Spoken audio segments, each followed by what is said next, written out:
Are you a runner that gets confused about how to fuel your different runs? And I get it, it's pretty confusing, especially when there's so many different runs to think about. Easy runs, long runs, marathon pace, tempo, threshold effort, VO2 max interval, hill rep, short intervals, long intervals, cruise intervals, strides, recovery runs, jogging with your dog, park run, you race. My name's Jack from Box Nutrition, and we help recreational athletes understand exactly how they should be eating so they can look, perform and feel their best. So how do you fuel your different runs? At Box, we look at 3 different things to help you decide. First one is length, or the distance of your run. Now, we roughly burn about 1 calorie per kilo for every kilometre that you run. However, things like running economy is going to affect this. So if you're more efficient, if you don't take on as much oxygen during your runs, this might actually be lower. However, this is a good ballpark figure. This is another benefit of metabolic testing, so you can roughly understand how many calories you actually require for your different run. The second thing is intensity. How hard are you going to be running? The intensity of the exercise dictates the fuel that you're going to use.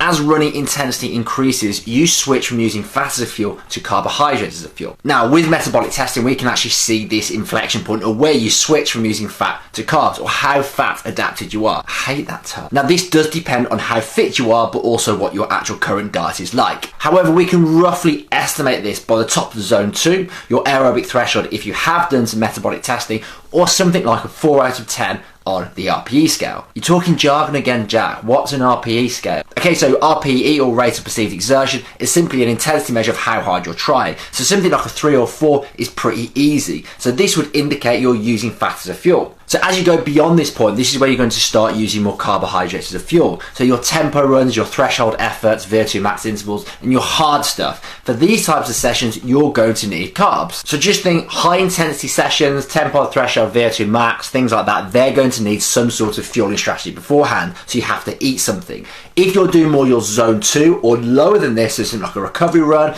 then you're not going to have to worry too much about an acute strategy. What I mean by acute is simply having something immediately beforehand. Instead, focus on your total calories for the day, and this will actually cover your fueling needs. And the third thing you need to think about is your goal. If you're looking to run faster and further, then you need to fuel correctly and ensure you have enough carbohydrates and fuel beforehand. If the goal is adaptation, so you're looking to increase your body's ability to use fat as a fuel, become more fat adapted, you're not trying to get fat adapted, you're just trying to get fitter. Becoming fitter enables you to take on more oxygen, and because you can take on more oxygen, you actually use more fatty acids as a fuel. So the goal should be getting fitter, not to burn more fat. But by restricting your carbohydrates before and or afterwards, this can actually upregulate this process of becoming more fat adapted. If your goal is weight loss, then you need to be expending more calories or burning more energy than you're taking in from food. So there's always going to be a little bit of a trade-off between this and running faster and further.